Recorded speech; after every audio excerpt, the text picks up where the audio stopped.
परमपिता परमेश्वर, हम आपका हृदय से धन्यवाद करते हैं क्योंकि आप अद्भुत अनुग्रहकारी दयालु हैं। इतने उपकार हम हमको प्रतिदिन करते हैं, प्रति भोर आपकी करुणा हमारे जीवन में नहीं होती। हम आपका धन्यवाद करते हैं। जितना भी धन्यवाद करते हैं वो कम ही है, क्योंकि आप महान हैं। आपके वचन को जो आपने हमें दिया है, जो सब बातें हमें बताता है, क्या सच है क्या झूठ है संसार में, सब चीजें हमें दिखाता है। पवित्र आत्मा आपके वचन में ले जाकर हमको सब कुछ प्रकट करता है। हम आपका धन्यवाद करते हैं पिता परमेश्वर, आपके इकलौते पुत्र प्रभु यीशु मसीह के लिए, उसके उस महान बलिदान के लिए जिसके द्वारा आपने हमारे पापों को उसमें मिटा दिया, और आपके इकलौते पुत्र ने हमें पापों से छुटकारा नहीं दिया बल्कि हमें नया जीवन भी देता है, और पवित्र आत्मा देकर हमारा मार्गदर्शन करता है ताकि हम उस मार्ग में चलें जिसमें हमें चलना चाहिए, जिसके लिए इतना बड़ा बलिदान किया गया, ताकि आपके इकलौते पुत्र प्रभु यीशु मसीह का बलिदान व्यर्थ ना हो, बल्कि प्रभु उसकी अनुग्रह की सामर्थ्य हम सबके जीवन में प्रकट हो, और आपके पवित्र वचनों के द्वारा हमें वो सब जानकारी मिले जो पहले हमको नहीं थी, और आपकी महिमा हमारे जीवन से प्रकट हो, आपका राज्य हमारे जीवन में बढ़े और हमारा जीवन आपकी महिमा का कारण बने। धन्यवाद के साथ इस प्रार्थना को आपके इकलौते पुत्र प्रभु यीशु मसीह के नाम से मांगते हैं, आमीन। सबको जय मसीह की। हम परमेश्वर का धन्यवाद करते हैं अच्छे समय के लिए।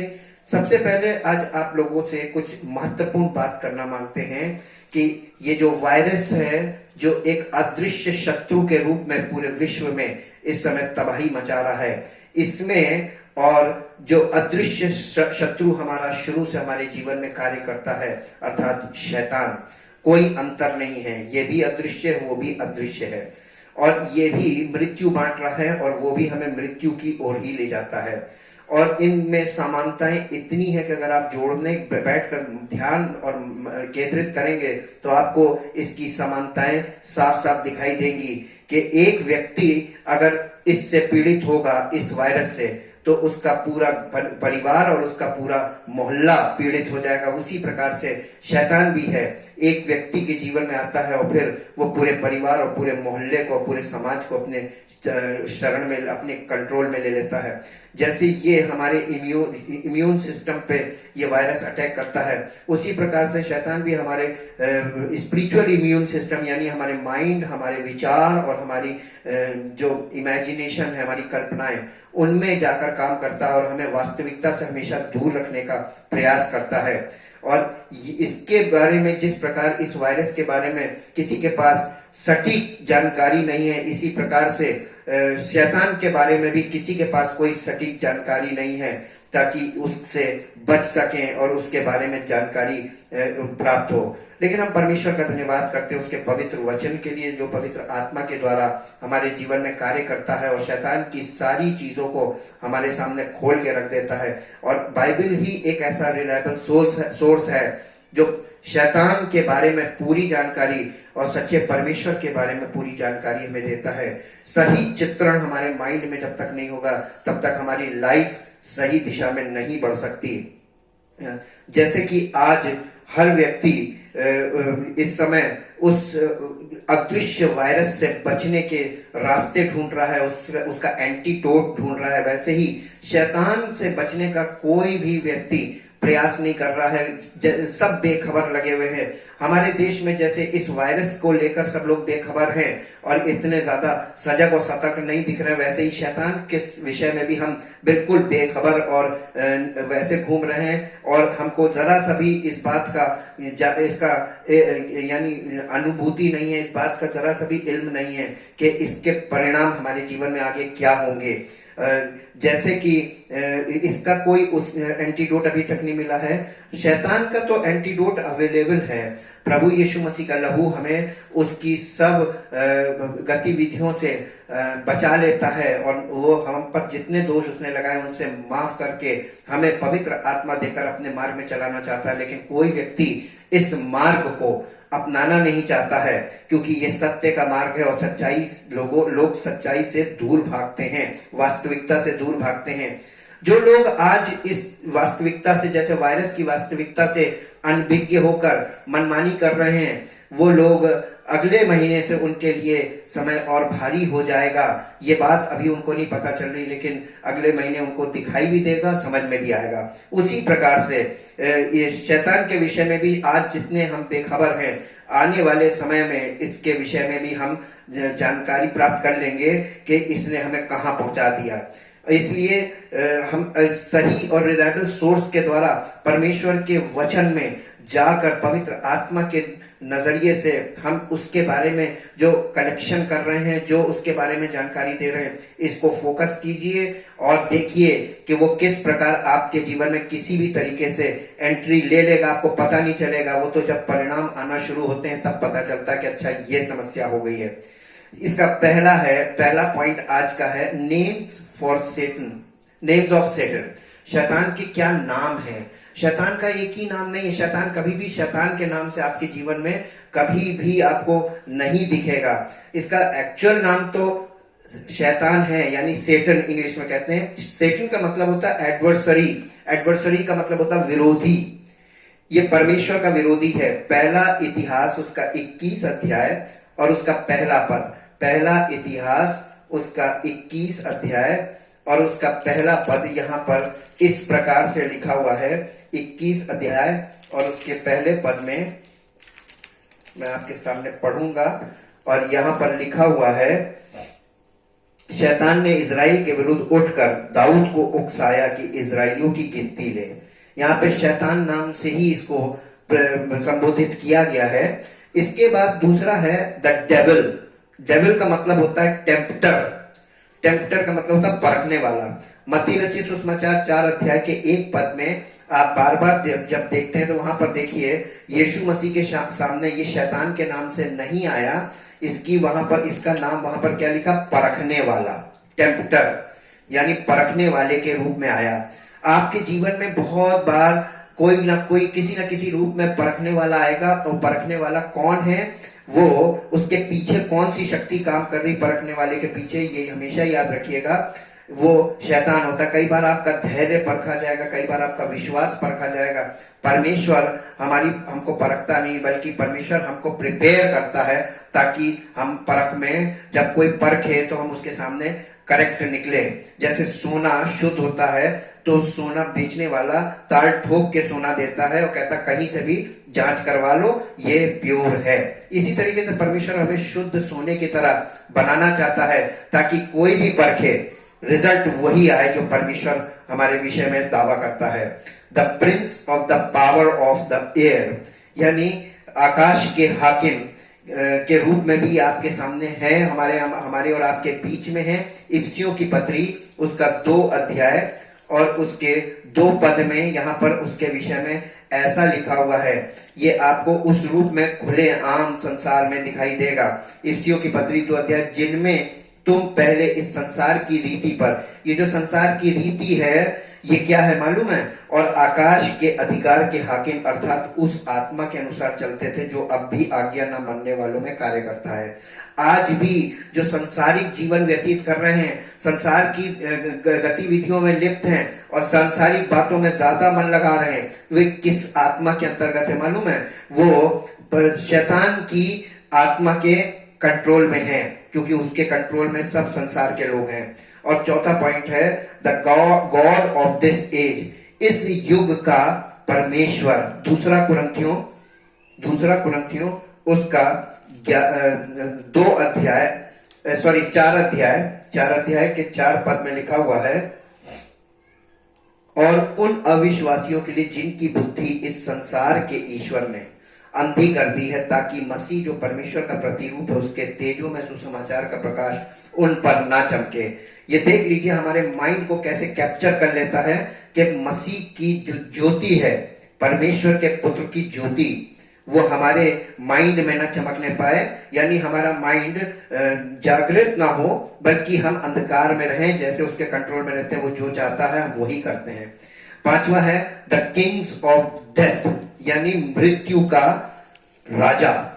ये इसको मृत्यु पर शक्ति मिली हुई है, ये मृत्यु बांटता फिर रहा पूरे संसार में। जो मृत्यु है वो उसका बांटने वाला यही है। 12 अध्याय इब्रानियों की पत्री उसका 12 अध्याय और उसके 31 पद में कुछ इस प्रकार से लिखा हुआ है, 31 पद में लिखा हुआ है, 12 अध्याय, और इसमें तो लिखा है 29 ही पद है, 31 पद 21 होगा या तो,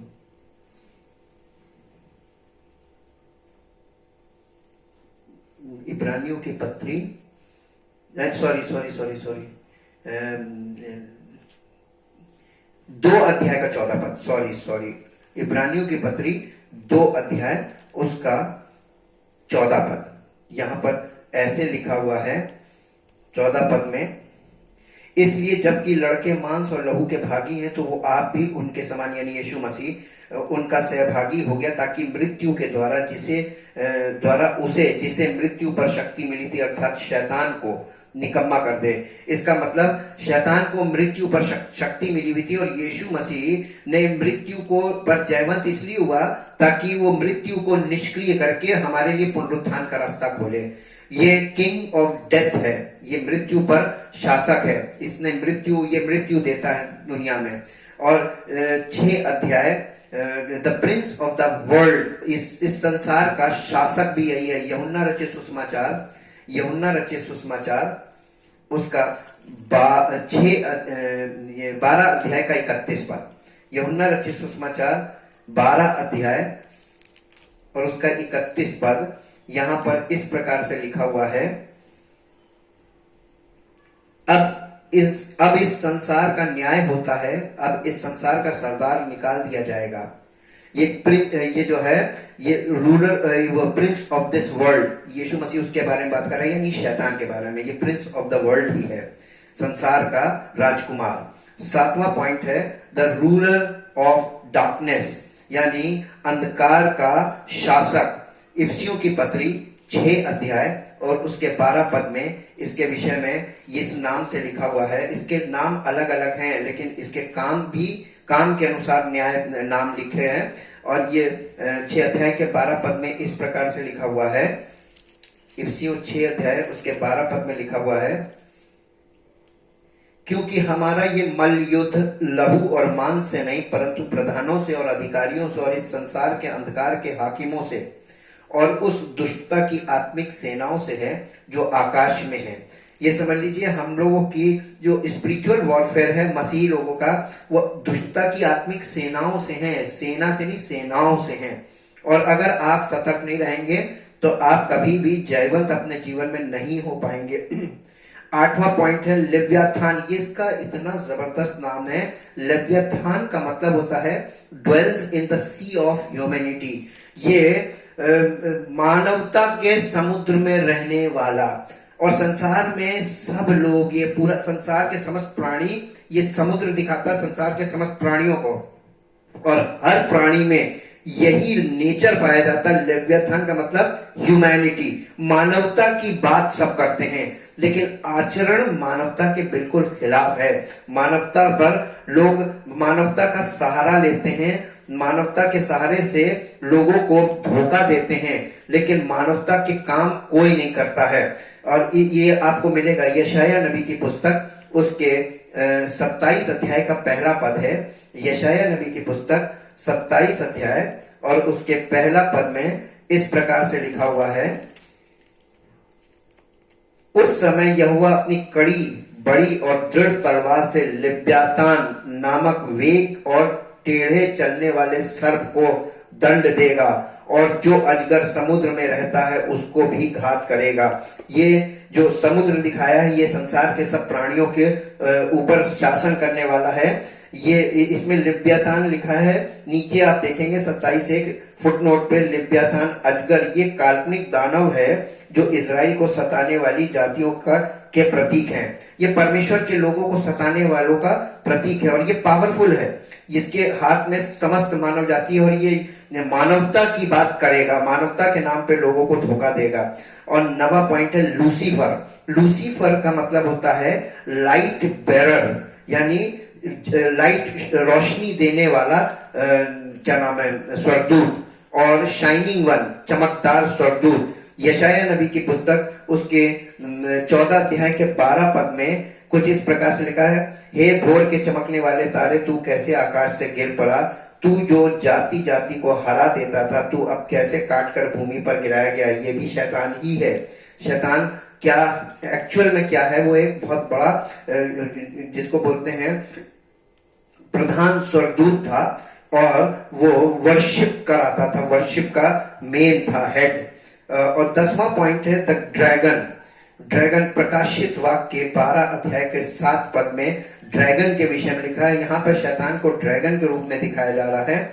ये अंत का समय है, और अंत के समय में ये आपको ड्रैगन के रूप में ही मिलेगा। और यहाँ पर लिखा हुआ है 12 अध्याय के 7 पद में, फिर स्वर्ग में लड़ाई हुई, मिकाइल और उसके स्वर्गदूत अजगर से लड़ने को निकले, और अजगर और उसके दूत उससे लड़े। यहाँ पर ये अजगर जो है, ये इंग्लिश में आप पढ़ेंगे तो ड्रैगन वर्ड आया है। 11 पॉइंट है द डिसीवर, धोखा देने वाला।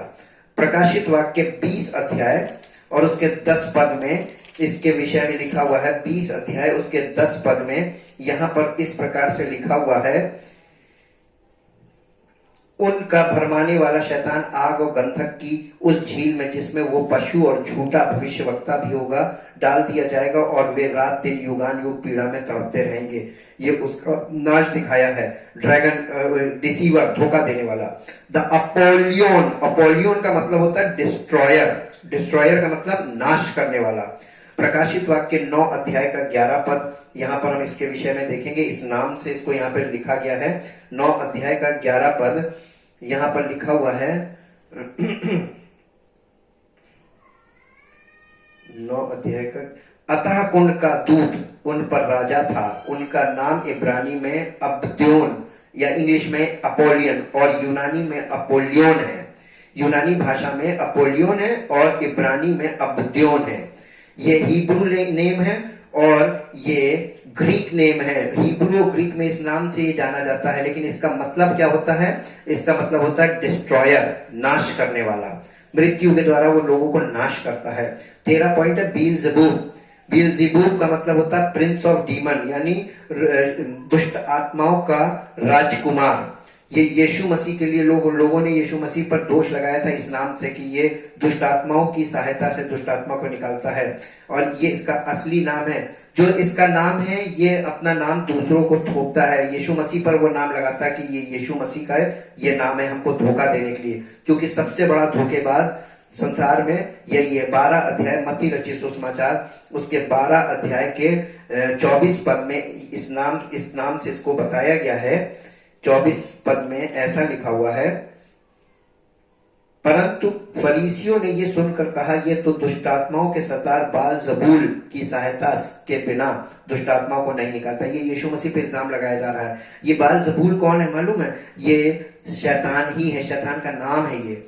और फिर एक नाम और इसका बेलियाल। बेलियाल का मतलब होता है वाइल्डनेस, वाइल्डनेस और रूथलेसनेस, मतलब कि निर्बल और मजबूर लोगों को ब्लैकमेल करने वाला, उनकी मजबूरी का फायदा उठाकर उनको अपने कब्जे में रखने वाला, उनको मजबूर करके उनसे वो सब कुछ कराएगा जो उनकी इच्छा नहीं है, उनकी इच्छा के विरोध में काम कराएगा, उनकी मजबूरी के आधार पर।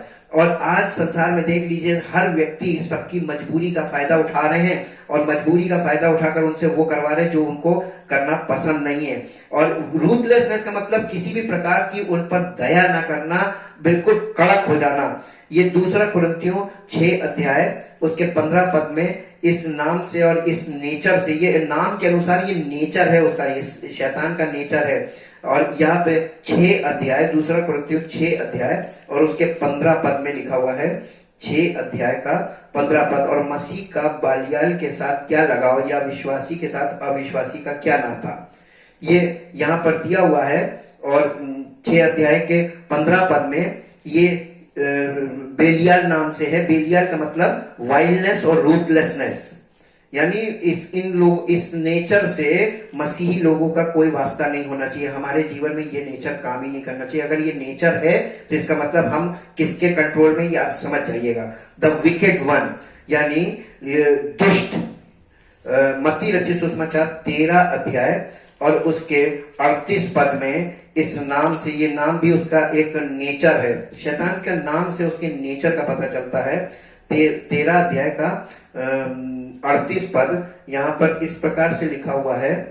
38 पद में, खेत संसार है, अच्छा बीज राज्य की संतान और जंगली बीज दुष्ट की संतान है। यानी विकेट वन का मतलब होता है दुष्ट, वो शैतान का एक नाम दुष्ट भी है। 16 पॉइंट है द टेम्पटर, यानी परखने वाला। पहला थिस्सलुनीकियों 3 अध्याय का 5 पद, पहला थिस्सलुनीकियों 3 अध्याय का 5 पद यहाँ पर इस प्रकार से लिखा हुआ है, इस नाम से इसको, इस कारण जब मुझसे और ना रहा गया तो तुम्हारे विश्वास का हाल जानने के लिए भेजा कि कहीं ऐसा ना हो कि परीक्षा करने वाले ने तुम्हारी परीक्षा की हो और हमारा परिश्रम व्यर्थ हो गया हो। यहाँ पे पौलुस कलीसिया को की सुधि ले रहा है कि ऐसा तो नहीं कि उसने लोगों को इतना प्रिपेयर किया था स्पिरिचुअली पवित्र आत्मा में होकर, कहीं ऐसा ना हो कि इस शैतान ने उनके परखने में उनके सब चीजों का नाश कर दिया और वो शैतान के आगे हार गए हों। द एक्यूजर, 17वां पॉइंट है द एक्यूजर ऑफ द ब्रेथरेन, यानी भाइयों पर दोष लगाने वाला। प्रकाशित वाक्य उसका 12 अध्याय और उसके 10 पद में यहां पर लिखा हुआ है कि 10 पद में, फिर मैंने स्वर्ग से ये बड़ा शब्द आते हुए सुना, अब हमारे परमेश्वर का उद्धार और सामर्थ और राज्य और उसके मसीह का अधिकार प्रकट हुआ है, क्योंकि हमारे भाइयों पर दोष लगाने वाला जो रात दिन हमारे परमेश्वर के सामने उन पर दोष लगाया करता था, गिरा दिया गया है। ये शैतान को वहां से गिराया गया क्योंकि वो दोष लगाने वाला है। मसीह लोगों पर वो केवल एक ही काम करता, दोष लगाने का। 18वां पॉइंट है एंजल ऑफ लाइट, यानी प्रकाश देने वाला, प्रकाशमान स्वर्गदूत। दूसरा कुरिन्थियों 11 अध्याय और उसका 14 और 15 पद में इस प्रकार से लिखा हुआ है, ये कुछ अचंभे की बात नहीं, क्योंकि शैतान आप भी ज्योतिर्मय स्वर्गदूत का रूप धारण करता है, इसलिए यदि उसके सेवक भी धर्म के सेवकों का स्वरूप धारण करें तो कोई बड़ी बात नहीं, परंतु उनका अंत उनके कामों के अनुसार होगा। ये उसकी पहचान बताइए। 19वां पॉइंट है लायर। लायर का मतलब झूठ, झूठा नहीं, झूठ। He is the author of lie, झूठ का गढ़ने वाला। यूहन्ना रचित सुसमाचार 8 अध्याय उसके 44 पद में देखेंगे, यहाँ यीशु मसीह कुछ बोल रहे हैं और ये बहुत इंपॉर्टेंट चीज है, क्योंकि यीशु मसीह बोल रहे हैं तो ये बहुत बड़ा राज खोल रहे हैं। 8 अध्याय यूहन्ना रचित सुसमाचार उसका 8 अध्याय उसके 44 पद में लिखा हुआ है, तुम अपने पिता शैतान से हो और अपने पिता की लालसाओं को पूरा करना चाहते हो। वो तो आरंभ से हत्यारा है और सत्य पर स्थिर ना रहा, क्योंकि सत्य उसमें है ही नहीं। शैतान एक ऐसा कैरेक्टर है जिसमें सत्य है नहीं, लेकिन वो सत्य को छिपाता है, सत्य को मिटाने की कोशिश करता है, सत्य को दबाने की कोशिश करता है।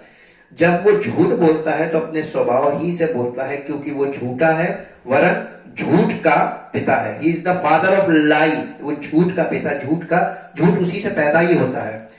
इसीलिए यहाँ पर तुम अपने पिता शैतान से वो बोला गया है, यानी झूठ तुम्हारे अंदर कहां से आया? परमेश्वर की संतान में झूठ नहीं होना चाहिए, सत्य होना चाहिए। Jesus Christ is the truth, वो सत्य वो है यीशु मसीह। द एनिमी, ये शत्रु है, इसका नाम शत्रु भी है। मत्ती रचित सुसमाचार और उसके 13 अध्याय में फिर से चलेंगे। मत्ती रचित सुसमाचार उसके 13 अध्याय और उसके 39 पद में यूं लिखा हुआ है, जिस शत्रु ने उनको बोया वो शैतान है। यानी शैतान मसीह का और मसीह के लोगों का शत्रु है, और कटनी जगत कांता और काटने वाले स्वर्गदूत हैं। और फिर है रोडिंग लायन, यानी गरजने वाला सिंह। पहला पत्रस 5 अध्याय का 8 पद, पहला पत्रस 5 अध्याय का 8 पद। यहाँ पर वो किस रूप में आपको मिलेगा? यहाँ पे लिखा हुआ है 5 अध्याय के 8 पद में, सचेत और जागते रहो। यही तो परमेश्वर चाहता है, पवित्र आत्मा भी यही चाहता है, सचेत और जागते रहो, क्योंकि तुम्हारा विरोधी शैतान गरजने वाले सिंह के समान इस खोज में रहता है कि किसको फाड़ खाए। वो आपको हर समय घूमता ताड़ता ढूंढता फिर रहा है कि वो आपको फाड़ खाए। और इसके बाद 23वां पॉइंट है डे स्टार। डे स्टार यशायाह नबी की पुस्तक को जब इंग्लिश एम्प्लीफाइड में मैंने देखा तो वहां पर यशायाह नबी की पुस्तक उसके 14 अध्याय का 12 पद में वहां पर इस प्रकार से लिखा हुआ है, वहां केवल उसको शाइनिंग वाला स्वर्गदूत ही नहीं बल्कि चमकने वाला भोर का तारा ही नहीं लिखा है, यहाँ पर उसको 2 नाम और दिए गए हैं। एक तो डे स्टार यानी दिन का लाइट ब्रिंगर, रोशनी लाने वाला, फिर है डे स्टार यानी दिन का तारा। आज ये जितने भी लोग स्टार बनना चाहते हैं, दिन के स्टार, रात के स्टार तो रात में तारे चमकते हैं सूरज की रोशनी से, लेकिन दिन के स्टार बिना सूरज की रोशनी के चमकने वाले, यानी खुद को अपने आप को स्टार बनाना मांगते हैं। और उसके बाद सन ऑफ द मॉर्निंग, भोर का तारा कह लीजिए या सन ऑफ द मॉर्निंग, भोर का पुत्र कह लीजिए। ये यीशु मसीह के लिए भी ये शब्द इस्तेमाल किए जाते हैं, और ये सारे शब्द वो शैतान के लिए भी इस्तेमाल किए जाते हैं। इसलिए आपको बहुत सतर्क और सतर्क होने की जरूरत है। जैसे अदृश्य शक्ति है जिसके आगे आज सब हारे बैठे हैं, और सारी टेक्नोलॉजी उसमें लगी हुई है, सारे एजुकेशन उसमें लगी हुई है, सारी सब प्रकार की शक्तियां उसको, उस अदृश्य चीज को समझने की कोशिश कर रही है। वैसे ही ठीक उसी प्रकार से शैतान भी एक अदृश्य पर्सनैलिटी होकर, छिपकर और तरह तरह से बहरूपिया बनकर, तरह तरह के स्वभाव में होकर वो परमेश्वर के सुसमाचार को बिगाड़ने का, परमेश्वर के लोगों को सताने और फंसाने का, और सब प्रकार की यातना, सब प्रकार की गड़बड़ी संसार में उत्पन्न करने का, और लड़ाई झगड़े और सब प्रकार के गलत काम करने का सोर्स बना हुआ है। और ये काम वो खुद नहीं कर रहा है। जैसे वायरस लोगों को कैसे मारता है, उनके शरीर में आता है, उनके शरीर को निष्क्रिय करता है, उनके शरीर को निर्बल करता, दुर्बल करता, और उन्हें शरीर को उसके डेथ की ओर ले जाता। वैसे ही शैतान भी हमारे जीवन में आता है, हमारे शरीर में आकर हमारे शरीर को अपनी इच्छा और योजना में, गलत बातों में इस्तेमाल करता है, और अंत में हमारा नाश कर देता है हमारे शरीर का, और हमारा जीवन नष्ट हो जाता है। आज आपको मौका मिला हुआ है, जब लॉकडाउन चल रहा है, आप परमेश्वर के वचन में ध्यान कीजिए। आपको स्टडी पॉइंट्स दिए जा रहे हैं, आपको सहायता मिल रही है, पवित्र आत्मा अपना काम कर रहा है, वो आपकी सहायता कर रहा है, ताकि आप इन स्टडी पॉइंट्स के अनुसार स्टडी करें और देखें परमेश्वर के वचन में वो सच्चाइयां जिसको अभी तक आप नहीं जानते थे। अब पवित्र आत्मा आपकी मदद कर रहा था कि आप सत्य को जाने और सच्चे परमेश्वर को पहचाने। परमेश्वर को पुराने नियम में भी लोग जानते थे, लेकिन पहचानते नहीं थे। परमेश्वर की पहचान शुरू होती है उसके इकलौते पुत्र प्रभु यीशु मसीह के द्वारा, क्योंकि यूहन्ना रचित सुसमाचार उसके पहले अध्याय के 17 पद में लिखा है, परमेश्वर को कभी किसी ने नहीं देखा, उसके इकलौते पुत्र प्रभु यीशु मसीह ने उसे संसार में प्रकट किया। तो संसार में परमेश्वर का जो प्रकटीकरण है वो प्रभु यीशु मसीह उसके इकलौते पुत्र के द्वारा हुआ है। इसीलिए तो उसने थोमा से कहा था, तू मुझे देखता है, जिसने मुझे देखा उसने पिता को देखा। अगर आपने प्रभु यीशु मसीह को नहीं जाना तो आप परमेश्वर को कभी भी नहीं जान पाएंगे। और शैतान को जो अदृश्य है, परमेश्वर भी अदृश्य है और शैतान भी अदृश्य है, और लोग परमेश्वर के को मानना परमेश्वर को चाहते हैं, लेकिन परमेश्वर, शैतान उन्हें धोखा देकर अपने जाल में फंसाता है, और वो धोखे में परमेश्वर की जगह शैतान की वर्शिप कर रहे होते हैं, शैतान के बंधन में होते हैं। उसी का स्वभाव उनमें पाया जाता है, बावजूद इसके कि वो वर्शिप भी कर रहे हैं, बाइबल भी पढ़ रहे हैं, दुआ भी कर रहे हैं, चर्च भी जा रहे हैं, लेकिन स्वभाव में वो मसीह का स्वभाव में नहीं आ रहा। पवित्र आत्मा के फल नहीं दिखाई दे रहे हैं, पवित्र आत्मा की सामर्थ्य नहीं प्रकट हो रही है, बल्कि शैतान का स्वभाव उनके जीवन में प्रकट हो रहा है। तो ये कैसा बड़ा धोखा है जो आपके साथ जीवन में चला आ रहा है, और ये जमाने से चला आ रहा है, बीसी काल से चला आ रहा है। प्रभु यीशु मसीह ने आकर पर्दा उठा दिया और शैतान की गतिविधियों को और शैतान को पूरी तरीके से इस संसार में प्रकट करके रख दिया है, और पवित्र आत्मा दे दिया ताकि पवित्र आत्मा आपको ये सारी सच्चाई दिखाए, बताए, ताकि आप अपने आप को इससे सुरक्षित कर सकें। जब आपको पूरी जानकारी मिल जाती शत्रु के मामले में, मैं शत्रु के विषय में भी आपसे 2 मिनट जरूर बोलूंगा कि शत्रु को जो सही योद्धा होता है उसकी ज्यादातर कोशिश ये होती है कि वो शत्रु के बारे में ज्यादा से ज्यादा इंफॉर्मेशन गेन कर ले, प्राप्त कर ले, ताकि वो शत्रु की गतिविधियों पर नजर रख सके और उससे अपने आप को बचा सके। और हम मसीह लोगों को ये चीज बहुत जरूरी है, क्योंकि हम अदृश्य संसार यानी जो स्पिरिचुअल वर्ल्ड है उसमें तमाम अदृश्य सेनाओं के विरोध में जब हम परमेश्वर के राज्य में आते हैं तो अदृश्य सेनाएं जो परमेश्वर की विरोधी सेनाएं हैं वो हमारे खिलाफ खड़ी होती हैं। हमें दिखाई तो कुछ नहीं देता है, लेकिन हम एक प्रकार के स्पिरिचुअल वॉरफेयर के ग्राउंड में आ जाते हैं। इसलिए परमेश्वर का वचन पवित्र बाइबल हमारे लिए द रिलायबल सोर्स है, जो हमें हमारे शत्रु के बारे में सटीक जानकारियां देती है, और हमें इसमें हर समय मन लगाए रहना चाहिए, फोकस रहना चाहिए और मनन करना चाहिए और इन इंफॉर्मेशंस को कलेक्ट करना चाहिए। और ये बातें हमारे जीवन के लिए बहुत जरूरी है। इसके साथ मैं आपको एक पद भी शेयर करूंगा जो आपको मिलेगा इफिसियों की पत्री उसके 6 अध्याय का 11 और 12 पद। इंग्लिश में एम्पलीफाइड में पढ़ूंगा आपके साथ। इफिसियों की पत्री 6 अध्याय उसका 11 और 12 पद यहां पर इस प्रकार से लिखा हुआ है, जो हमारे और आपके लिए इंपॉर्टेंट ये वॉर रूम स्ट्रेटेजी आप इसको बोल सकते हैं कि जब युद्ध के समय वॉर रूम में तैयारी होती है, योजनाएं बनानी। Put on God's whole armour, the armour of a heavy armed soldier which God supplies. यानी परमेश्वर हमें जो हथियार या जो सेफ्टी हमें परमेश्वर देना मांगता है, सुरक्षा कवच, उसको धारण कर ले, और उसके बाद that you may be able successfully to stand up against, यानी तब आप सफलतापूर्वक अपने विरोधी के सामने खड़े हो सकते हैं।